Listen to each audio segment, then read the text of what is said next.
Enfim, sexta, o debate que analisa a semana, discute o Brasil e coloca Minas no centro da conversa.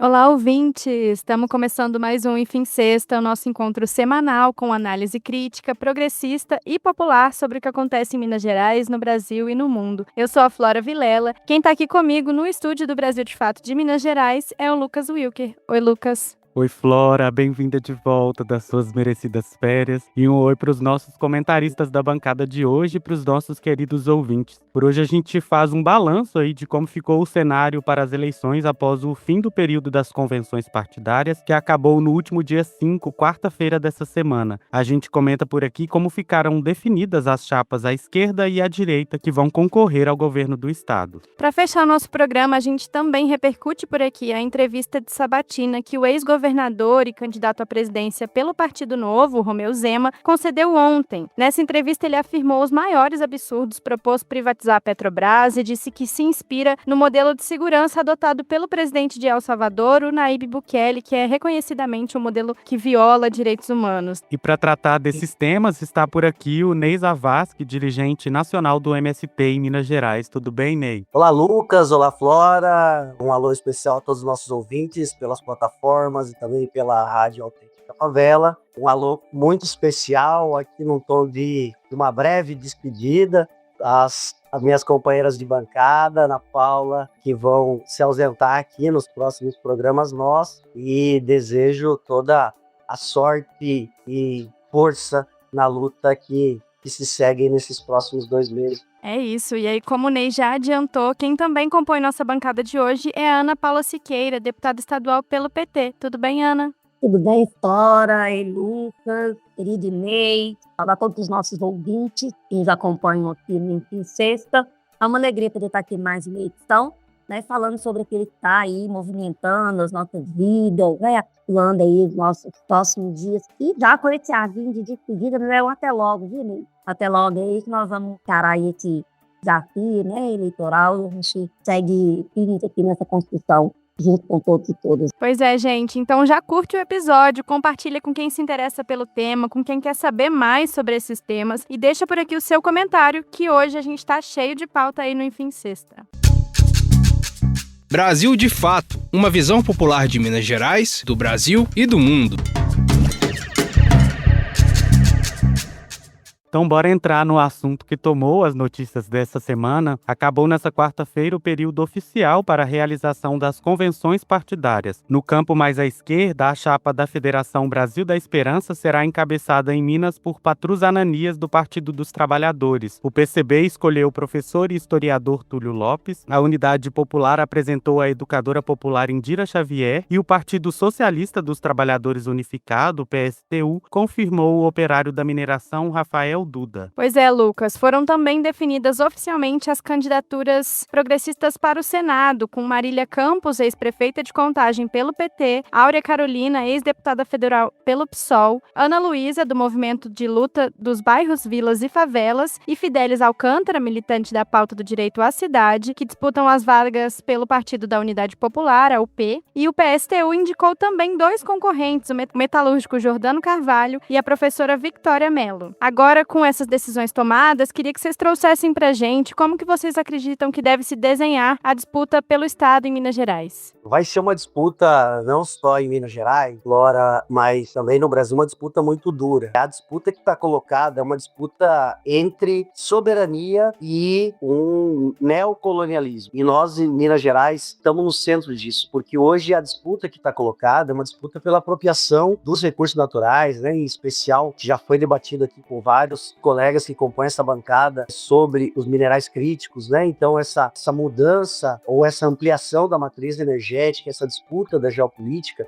a gente já está vendo isso na eleição, né? Então a intervenção dos Estados Unidos, né, recentemente agora, de não renovar o visto da embaixadora brasileira nos Estados Unidos, das Big Techs, vários influenciadores e comunicadores das campanhas da extrema-direita, do Milei, que já estão se deslocando para o Brasil para ter aquele show de horrores, né, de fake news, desafios de tentar influenciar a opinião pública e desgastar as candidaturas de esquerda. E aqui Minas Gerais está no centro disso, porque nós temos as principais reservas de lítio do país, principais reservas de nióbio, de terras raras no sul de Minas, então isso vai estar no centro da política. Então eu acho que a candidatura Brasil da Esperança do Patrus Ananias, eu acho que dá uma outra perspectiva. Uma, porque é um nome, então a esquerda estava sem um nome com força na sua representação, né, na tentativa de trazer o centro mais democrático para essa composição, mas eu acho que a candidatura do Patrus, que foi o melhor prefeito da história de Belo Horizonte, que todo mundo recorda as políticas públicas inovadoras e que resolveram grandes questões da política em Belo Horizonte, coloca a esquerda no jogo. Então acho que essa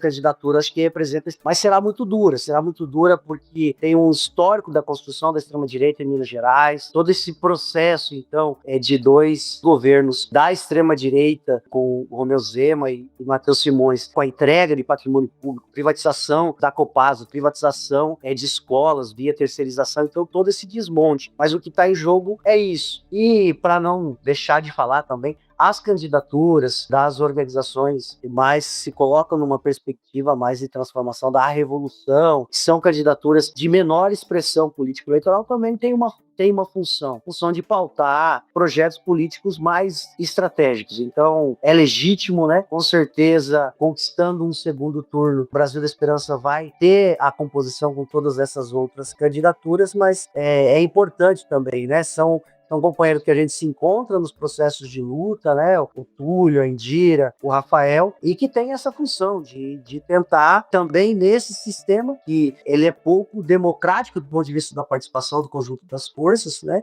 Precisa ter um partido grande, precisa ter uma composição forte para ter espaço de TV, para ter tudo isso. Então, a síntese da avaliação é que será uma campanha muito dura, mas que o Patrus ele tem essa capacidade de juntar o conjunto das forças populares de Minas Gerais e de nós voltar a sonhar com ter um projeto democrático, um projeto que sirva ao povo mineiro aqui no estado. Bom, gente, o Ney já trouxe aqui bastante do que são as análises, a gente tem convergência, mas eu queria destacar aqui, especialmente para os nossos ouvintes, que o processo político brasileiro ele é feito de etapas. Tá? Então, superada aí a etapa das convenções, a gente agora começa nesse período ainda da eleitoral, mas dá 58 dias da eleição, já com as peças todas agora mais definidas em cima desse tabuleiro, que é o tabuleiro da eleição, e muito diferente do que nos é ensinado, do que muitas vezes a gente escuta a população dizer, né? Eu não quero mexer com esse negócio de política, eu não quero mexer com esse negócio de eleição. Eu disse para você, podem até não querer mexer, mas a política e a eleição vai mexer com a vida de você. O que tem em jogo nessa eleição, não apenas nos Estados Unidos Gerais, é o futuro. É como cada um de nós vai seguir na construção da sua vida. Então, quando a gente tem posicionado essas candidaturas, a gente tem dois modelos de visão de mundo, de organização de sociedade que estão inscritas. A defesa da soberania, a defesa dos patrimônios, tanto no âmbito estadual quanto no âmbito nacional, a dignidade da vida das pessoas, a garantia da justiça social, isso tudo está em jogo. Essas eleições que a gente fez, uma eleição que segue muito ameaçada pelos interesses internacionais, os Estados Unidos, Ninéria, que está de olho aqui nas eleições, da Argentina, chegando também, outras forças estão se mobilizando. Então não é apenas a questão restrita a Minas Gerais, das campanhas, isso tem a ver com muitos interesses, é o interesse pelas nossas terras raras, pelos nossos minerais críticos. Quando a gente fala de minerais críticos, nós estamos falando de minerais que são importantes, por exemplo, para produzir baterias, né? A gente está aí agora entrando num novo momento dos carros, da bateria, né? Isso é muito legal, muito bacana, mas para fazer isso acontecer, precisa ter esses minerais. Esses minerais estão no Brasil e, em sua grande maioria, no estado de Minas Gerais. A disputa aqui no estado, gente, é algo muito sério. A gente não pode fechar os olhos para isso. Eu vejo que o posicionamento do nosso campo progressista de esquerda, fechando agora com a campanha, com a candidatura do Patrus, com a candidatura do Túlio, da Indira, do Rafael, são candidaturas que, de fato, vão discutir o nosso Estado. Não dá para a gente seguir um modelo, como foram as últimas speakers aqui, que não se pensou no modelo de Estado. Como que nós vamos fazer a diversificação econômica de verdade? Como nós vamos garantir que as políticas públicas sociais não sejam anuladas, como foi agora no governo dela? Como nós vamos fazer a proteção das nossas águas, processo de mineração é um processo que degrada as nossas terras, as nossas águas, contamina tudo. Como é que nós vamos fazer para proteger isso? Qual a nossa dinâmica vai ser para seguir um Estado que teve a sua dívida aumentada pelo governo Temer em mais de 100%? Isso vai ficar para o próximo gestor. Como é que nós vamos fazer? Ninguém tem varinha de fundão. Será necessário ter responsabilidade pública. Vai ser necessário ter responsabilidade e prioridade para cuidar da vida de pessoas, de gente. Então, acho que eu saí bem esperançosa no final desse processo de convenções, porque agora sim, agora a gente tem condição de disputar o Estado, de discutir coisa séria, de botar o dedo nas feridas para trazer o olhar para a política que Minas Gerais nunca deveria ter perdido. Nós somos um Estado importante no Brasil, importante colégio eleitoral, mas, sobretudo, e importante decisão de ideia de sociedade, que agora a gente está pronto para discutir com essas candidaturas do nosso campo progressista de esquerda, e tenho certeza que nós vamos avançar e vamos oferecer a retomada do sonho de Minas Gerais, a retomada de um processo de proteção, de oportunidade. E Ana e Flora, eu acho que a gente foi mais aqui falando em relação ao governo, mas a outra questão é a própria candidatura ao Senado, né? Eu acho que dá uma outra perspectiva, né? Os nossos ouvintes aí que acompanham, né, que vivem nesse nosso estado de Minas Gerais, nós passamos por décadas sem nenhuma representação do campo popular no Senado Nacional por Minas Gerais. Então isso também abre a perspectiva de você ter senadoras, no caso, né, que estão com grande possibilidade de vitória, para ter um outro olhar sobre Minas Gerais, não ser uma representação de interesses particulares, que é o caso dos nossos senadores, que representam a mineração, que representam setores específicos da economia e que muito pouco olham pelo povo, né, ou representam seus vídeos de YouTube só. Então, acho que isso também dá uma boa perspectiva para a disputa eleitoral de Minas Gerais. Né? Então, a candidatura da Marília e essa dobrada com a Áurea Carolina, eu acho que traz para nós também a gente votar com gosto. Nós que queremos votar para senador. Muitas vezes a gente acaba o senador principalmente o segundo ali. Então, temos uma possibilidade muito concreta de ter uma grande representante do povo mineiro no Senado Federal. Isso é também uma boa perspectiva para nós construir uma luta aqui lutando pelo direito dos trabalhadores do nosso estado. Além de deixar bastante forte para a gente, a importância cada vez maior da nossa participação, da participação de mulheres na política. Então, nós saímos aí com 2 candidaturas femininas muito fortes para o Senado, 2 candidatas que têm experiência, que têm vivência no legislativo, a Marília com muita vivência no executivo, são pessoas que sabem que a Casa Revisora, que é o Senado, tem um papel fundamental, inclusive para a sustentação das defesas de políticas públicas junto do federal. Não são candidaturas que estão ali pensando tomar lá da cá, com vídeo de reconhecimentos parlamentares, né? Que sabe a necessidade dos municípios mineiros. Então, a gente fica, assim, muito feliz. Eu confesso para vocês que no ato, agora que aconteceu essa semana, né, dia 5, da convenção da Federação Brasil de Esperança, né, PT, PV e PTB, ouvir Marília, ouvir Áurea, trouxe para a gente também esse simbolismo da força das mulheres que precisa ocupar de forma vibrante essa cena política, porque quando mulheres que estão na política, elas gravitam a prioridade para sempre, e a prioridade agora, mais do que nunca, é cuidar da cidade, é cuidar do município, é fazer a política para chegar lá na ponta. É isso, gente. Acho que vocês trouxeram muito bem aí essa perspectiva do campo da esquerda. E aí, trazendo para o lado da direita e da extrema-direita, os candidatos também já foram definidos. Sem o senador Cleitinho, do Republicanos, na disputa, os nomes que devem encarar a disputa pelo governo de Minas são o Flávio Roscoe, pelo PL, o atual governador Matheus Simões, do PSD, o ex-vereador de BH, o Gabriel Azevedo, pelo MDB, o influenciador e advogado Ben Mendes, pelo partido Missão, e mais ao centro, o ex-prefeito de BH, o Alexandre Calil, que também entra oficialmente na disputa pelo partido PDT. Pois é, e uma série de desentendimentos e indecisões marcaram essa formulação de chapas ligadas principalmente à direita. Queria saber de vocês como que fica o cenário para esse campo político na disputa pelo governo de Minas, especialmente aí com a saída do Cleitinho. O cenário, eu acho que ele é positivo para o povo mineiro. Ele não é tão positivo para esse campo da direita devido a essa fragmentação, né? Então, foi difícil eles se entenderem para ter esse projeto de continuidade da entrega do patrimônio público de Minas Gerais, da entrega dos recursos naturais em Minas Gerais, porque a disputa que tem entre eles é uma disputa de quem vai entregar mais, de como que se posiciona. Então, essa disputa entre a direita e a extrema-direita, né, com candidatos mais nessa pauta da extrema-direita, tentando ganhar esse público mais raiz do bolsonarismo, mais conservador, que existe no estado de Minas Gerais, que, né,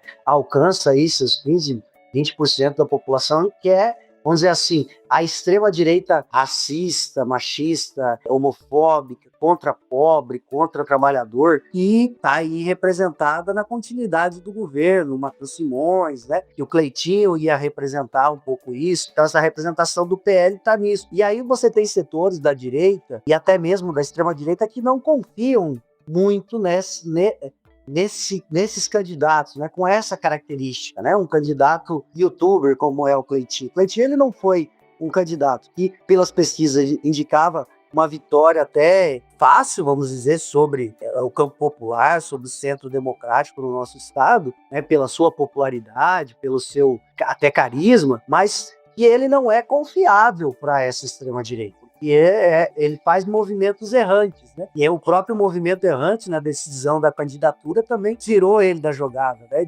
Sou candidato, não sou candidato. Então esse movimento errante não tem confiança dos setores, inclusive da direita. Então isso que caracterizou um pouco, né? O Matheus Simões, ele vem com todo o aparelho do Estado, né? O aparelho, e que na última eleição, né, todos lembram disso, né, aquele grande golpe, vamos dizer assim, que o Zema dá nos atingidos pelo crime de Brumadinho e pega o recurso, né, da Vale Brumadinho e distribui isso para todos os municípios numa forma extremamente eleitoreira às vésperas da eleição, vocês lembram disso, né? Então, o aparelho de Estado, ele é um aparelho muito forte. Então, a possibilidade, né, de crescimento aí do Matheus Simões. Mas eu tenho assim, muita convicção de que essas disputas entre a direita e a extrema-direita elucida para o eleitor mineiro, para o povo mineiro, que a extrema-direita e a direita não tem projeto para Minas Gerais, a não ser o projeto de entrega do Estado. Então a decisão é quem vai entregar mais, quem vai entregar melhor.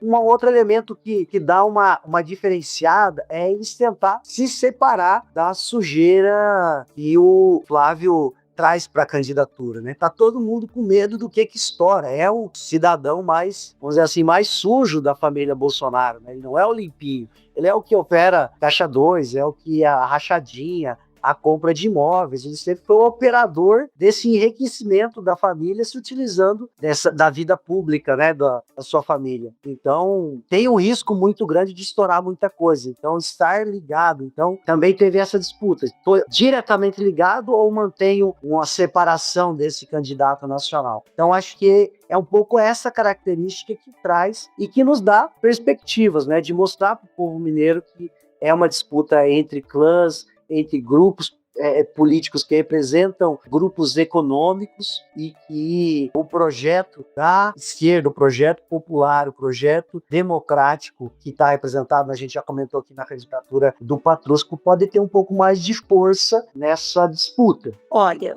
eu vejo que o cenário da disputa aqui no estado fica bem aberto. Acho que nós ganhamos aí uma condição de fato de discutir o estado. E todo mundo que acompanhou essa novela percebeu que a briga deste campo, né, centro-direita, direita, extrema-direita, dessa pegada aí virtual da política, ela é uma briga do poder pelo poder. E a briga do poder pelo poder vale tudo, né, gente? Olha o quanto de revelações de situações de traições surgiram aí no decorrer desse período. Em âmbito estadual, aqui em Minas, né, Matheus, Cleitinho, Aro, ora em âmbito nacional, Flávio, Michele, tudo vai sendo muito marcado por esses problemas de traição que vão mostrando que o interesse, ao fim e ao cabo, não é de melhorar a vida do povo. É um chique-puxa para ver quem lucra mais, quem vai beneficiar mais suas famílias, quem vai entregar mais o Estado, quem vai propor aí mais privatizações das empresas públicas. A disputa é outra, viu, gente? E nós estamos preocupados em disputar o que vai melhorar a vida das pessoas. E acho que ficou bastante evidente também que política não é brincadeira. Podemos brincar com coisa séria. E outra coisa, acho que também está bem revelado, Ney, que há uma disposição muito grande da candidatura, especialmente liderada aí pelo Matheus Simões, de um uso escancarado da máquina pública. Por quê? Se, quando o Aro se posicionou, a primeira iniciativa foi promover uma exoneração em massa, uma ameaça aos servidores públicos que prestaram serviço para o Estado esse tempo inteiro, isso significa que tem a intenção de contratar mais um tanto de gente que vai entrar para lá agora só para poder servir a eleição. Eu acho que esse manejo com a coisa pública precisa ser muito observado pela população. Já está dito pelas atitudes, um interesse de uso da máquina pública do Estado para fazer política. Já saiu rodando, criando capital do Estado aí afora para poder fazer essas inaugurações, usando a máquina pública num processo de pré-campanha antecipada, de forma institucionalizada. Agora com esses rompimentos, esse tanto de cargo aí que está sendo, né, desligado. Uma acusação horrorosa entre eles de que um secretário de governo passou não sei quantos anos fazendo política para si próprio ao invés de servir o Estado. Então, gente, é muita bagunça que eles estão para lá para resolver. Deixa eles resolverem a bagunça dele, mas a nossa tá bem trabalhada. A campanha do Patrus, a campanha dos nossos companheiros do campo de esquerda, do campo progressista, dizem sobre cuidar do Estado de Minas Gerais, um Estado importante no país, com muitos problemas internos, de dívidas, de novas estratégias para o desenvolvimento econômico, de priorização e cuidado com as regiões que ainda sofrem com muitas desigualdades, com falta de água. É nisso que nós temos que centrar. Então deixa quem quer fazer bagunça lá no cantinho fazendo bagunça, e vão fortalecer quem de fato quer construir uma perspectiva real para a maioria da nossa população, que são os mineiros e as mineiras. É isso, Ney, Ana, como vocês bem disseram, acho que vale aí lembrar para o nosso ouvinte que nesses últimos dias, né, com muita animação, nesse estique-puxa que a Ana também citou, o Marcelo Aro acabou ficando isolado e vai, se concorrer ao Senado, vai concorrer apartado da chapa, justamente por essa confusão aí com o Matheus Simões, e que, por sua vez, o PL optou pela candidatura do presidente exonerado da FIENG, que o que tem de mais relevante sobre ele até então é uma fala no ano passado à Folha de São Paulo, na qual ele afirmava que idiota é quem trabalha de carteira assinada e culpava o Bolsa Família por uma suposta falta de mão de obra na indústria. Então, acho que, assim, com todo esse conflito que eles ficaram, acabou cada um para um canto e ainda muito enfraquecidos, né? Bom, e aí, dito isso, espera um momentinho que a gente já volta para falar do nosso outro assunto de hoje, a entrevista do Romeu Zema. Brasil de Fato, uma visão popular de Minas Gerais, do Brasil e do mundo.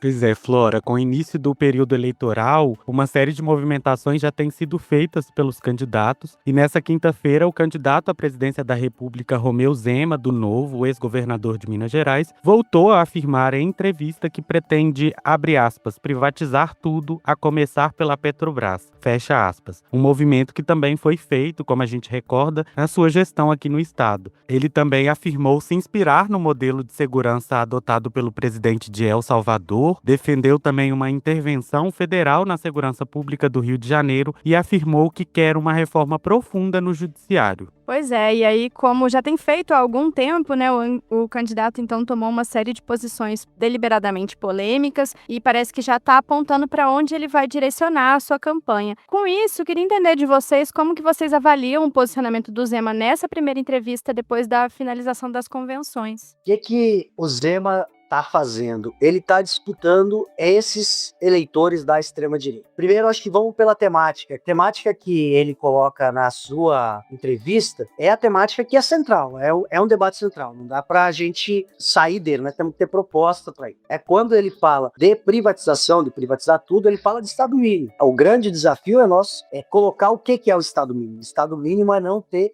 saúde pública, é não ter educação pública, é não ter serviços públicos. É isso que ele fez, desvalorizar o servidor público, é deixar a população à mercê da iniciativa privada. Vocês imaginam todas as crises que estão colocadas pelas guerras, o que é o Estado brasileiro não ter controle nenhum sobre a sua principal empresa de energia, que é a Petrobras. Então, esse debate do Estado mínimo, que é o que ele propõe, que o Flávio propõe, que o governador de Goiás, agora me fugiu até o nome, o Caiado propõe, é uma posição na disputa eleitoral. E a outra posição é de um Estado fortalecido, que desenvolva a economia, que reindustrialize o país. Então esse é um debate. E a posição dele é uma posição de extrema-direita, é uma posição sinalizando para os Estados Unidos que vai entregar tudo para eles. Né? Então, assim, eu sou mais confiável. É quase um sinal muito mais para o Trump do que para o povo brasileiro. Né? Um sinal, eu vou entregar mais do que o Flávio, vista em mim. O outro tema é da segurança pública, porque ele é um tema que chega, né? Nós estamos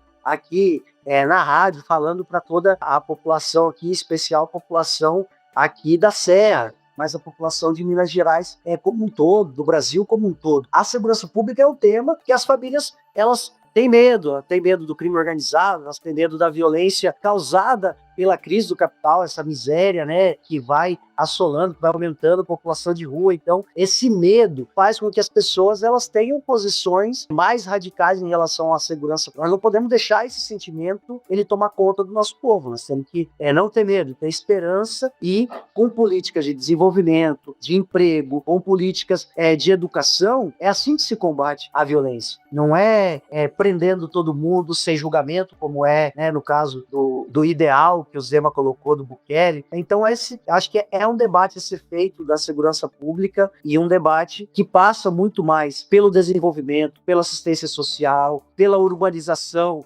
dos territórios periféricos, pelas políticas públicas de forma geral. Não? Eu, como aqui um dirigente do MST, pela reforma agrária, pela produção de alimentos, pelas famílias ter acesso à alimentação. O que leva à violência é a desesperança, que engorda aí, a corrupção, todo esse complexo que vai aumentar a violência. Então, nós temos que debater segurança pública a partir de uma perspectiva popular de desenvolvimento do nosso país. E o Zema, ele tenta disputar. E eu acho que para o campo popular é importante o posicionamento do Zema, porque ele tira votos exatamente do Flávio. Quem sabe nós não leva no primeiro turno aí e podemos comemorar que o nosso país continuará democrático, continuará sendo o Brasil dos brasileiros. De fato, o Zema leva para essa disputa nacional as mesmas pautas fundantes que ele apresentou aqui no estado de Minas Gerais em 2018, em 2022, né? O carro-chefe dele aí é a privatização, o fim do serviço público, o estado mínimo, que é retirada de direitos da população, né? Eu ouso perguntar aqui, quem está a fim de abrir mão do SUS? Tem alguém aqui que está a fim de abrir mão do Sistema Único de Saúde, de ficar sem ter acesso a atendimentos específicos? Tem alguém aqui que está a fim de ficar sem educação estadual, sem acesso à política de cultura? Não tem, porque nós ainda temos um país muito desigual. Nós temos um país que saiu pelo segundo ano consecutivo do mapa da fome, sob a gestão do presidente Lula, porque na gestão do presidente Bolsonaro, o Brasil voltou para o mapa da fome. Então, o modelo apresentado pelo Zema é um modelo de retrocesso, é um modelo de retirada de direitos, é um modelo de deixar a população mais vulnerável, cada vez mais vulnerável. Se eu pudesse sintetizar aqui, Flora, eu diria que as propostas do Zema é o seguinte, gente. Ele quer o rico cada vez mais rico e o pobre cada vez mais pobre. Eu achei que eu nunca mais fosse cantar aquela música, sabe? Vocês lembram, né? Bom, bom, bom, o rico cada vez mais rico e o pobre cada vez mais pobre. É isso que o Zema está propondo, é isso que ele fez aqui no estado de Minas Gerais, gente. Pensa, a privatização da Copasa, que tanto nós lutamos aqui na Assembleia para que não acontecesse. Ele botou uma mordaça na população, tirando o direito da população de se posicionar no referendo. Se depois dele ter destruído a Copasa, dele ter precarizado tudo, dele ter tirado os direitos trabalhistas, ter colocado os trabalhadores da Copasa em situação de extrema precariedade, de ter feito com que o serviço não chegasse na ponta onde deveria chegar. Depois que ele fez tudo e ele não conseguiu de forma legítima privatizar, ele teve que tomar da população o direito de participar. Toma da população a retirada do referendo e depois constrange a base dele de deputados aqui na Assembleia para votar na privatização. E olha que semelhança tem a Copasa com a Petrobras. Ontem, hoje pela madrugada, saiu um estudo mostrando que a Petrobras, nesse segundo triênio, teve um lucro líquido de 52.4 bilhões de reais. Um aumento de 97% em relação ao mesmo período do ano passado. Nós estamos falando sobre uma empresa que é altamente lucrativa, que rende muito para o nosso país, que produz riqueza para o nosso país, produziu um recorde de óleo de produção própria. Então, ele não quer privatizar o serviço, ele quer entregar para a mão de empresários, para o capital, aquilo que é a riqueza do povo brasileiro, assim como ele fez com a Copasa. A Copasa também é uma das empresas mineiras que mais tem lucro líquido, que mais tem ganho real, que hoje está na mão de privado, fazendo com que a água se transforme numa mercadoria e tirando essa questão de ser um elemento essencial. Então a gente precisa se atentar a isso, né? Ele vai querer puxar esse nicho aí, que é o nicho do Flávio, deixa disputar, acho que isso, né, tem como o Neiva já falou, né, nos coloca numa perspectiva aí da gente de fato conseguir inclusive chegar ainda no primeiro turno. Para quem não acompanhou, semana passada foi publicado o mapa da mobilidade social. Convido aqui vocês a lerem, a pesquisar sobre ele. O mapa da mobilidade social no Brasil mostra que o pobre tem muita pouca possibilidade de ascender, de se transformar, ocupar ali a faixa dos mais ricos desse país. Então, a gente não pode seguir nessa construção. Eu trabalho e eu quero que o Brasil tenha perspectiva de mobilidade social para que as pessoas possam realmente sonhar grande. Agora, Flora e Lucas, especificamente sobre a entrevista. Gente, que vexame. É vexatório. Você vê um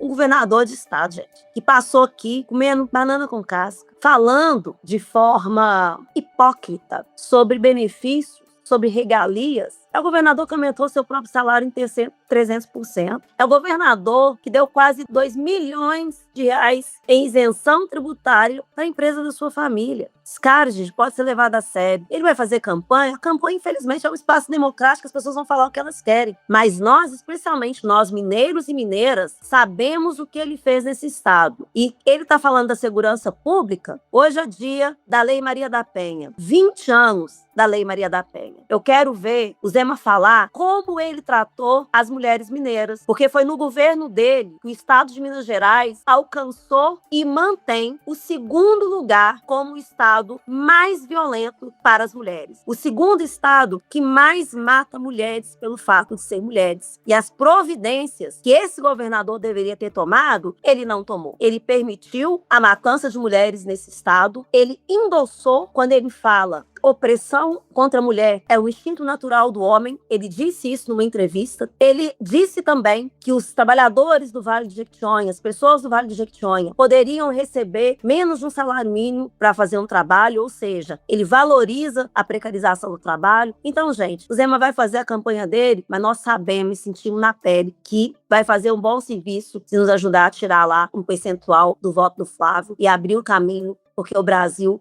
merece um governo que cuida das pessoas, um governo que quer fortalecer as políticas públicas, porque é através das políticas públicas que a gente gera as oportunidades verdadeiras para a nossa população. É isso, Ana, Ney, Adriana. E aí, fazendo um ganchinho aí com esse debate da segurança pública, a gente tem um outro podcast semanal, Visões Populares Entrevista, e no programa da semana passada, né, sem ser esse último, o anterior, a gente falou sobre a infiltração de organizações criminosas em Minas Gerais, então, debatendo com uma pesquisadora da área sobre essa pauta da segurança pública, que como vocês também trouxeram, né, é muito importante que a gente não ignore ela, porque ela é uma pauta real na vida da população brasileira, que precisa ser debatida com ciência, com pesquisa, com entendimento racional sobre o assunto e como é a nossa melhor oportunidade de combater essas organizações que atrapalham tanto a vida do cidadão no cotidiano. ano, né? E dito isso, gente, nosso Enfim Sexta de hoje vai ficando por aqui. Queria agradecer a participação da Ana Paula, do Ney. Muito bom conversar com vocês. Lucas, Ora, todos os nossos ouvintes aqui, eu quero agradecer. Muito obrigada pela oportunidade de estarmos juntos aqui, fazendo essa reflexão conjunta, coletiva, com perspectivas de futuro. Foi, de fato, muito bom estar com vocês aqui no Enfim Sexta. Estou me despedindo hoje aqui em função aí do período eleitoral, mas sei que as nossas reflexões aqui vão contribuir muito também para a construção aí de um futuro melhor no estado de Minas Gerais e para o nosso país. Então, um beijo no coração. Espero que todos vocês aí acompanhando também as nossas outras atividades aí no decorrer desse período. Um beijo, muito obrigada. Um abraço muito, muito, muito carinhoso, com muita força aí, Ana Paula. Desejo toda a força. Um abraço especial para todos os nossos ouvintes, para aqueles que escutam aí, que discutem, que conversam na família, que discordam da gente, falam, o cara não falou o que eu queria que ele falasse, que eu acho que nessa disputa da democracia é muito importante levar opiniões até o povo, né? Fazer essa disputa de narrativa. Então, agradecer aqui ao Brasil de Fato, à Rádio Autêntica Favela. Vou continuar aqui com vocês ouvintes e espero, então, logo acabe o processo eleitoral, o retorno aí da Ana Paula e da Adriana. Um grande abraço. É isso, gente. Então é um até logo para Ana e Adriana e para Ney e para os nossos ouvintes. A gente se vê na próxima sexta-feira, ao meio-dia, no canal do Visões Populares aqui no Spotify ou no YouTube, na Rádio Autêntica Favela FM ou no site do Brasil de Fato de Minas Gerais. Se você está ouvindo a gente agora pelo YouTube ou pelo Spotify, não esquece de dar 5 estrelas para o podcast, comentar por aqui o que você achou do episódio e compartilhar o programa com todos os seus amigos. Um abraço! Se você está nos ouvindo pela rádio, perdeu alguma parte do programa, quer ouvir de novo ou mandar para alguém, basta procurar Visões Populares lá no Spotify ou Brasil de Fato MG no YouTube. Não se esqueça também de acompanhar o Brasil de Fato MG nas redes sociais para não perder nenhuma novidade. É só buscar @Brasil de Fato MG. Acompanhe também o nosso site brasildefato.com.br/MG. Até a próxima semana e um abraço. Encerramos por hoje, mas o debate não termina aqui. Na próxima semana, o Enfim Sexta volta com tudo para analisar os principais acontecimentos de Minas, do Brasil e do mundo. Até lá!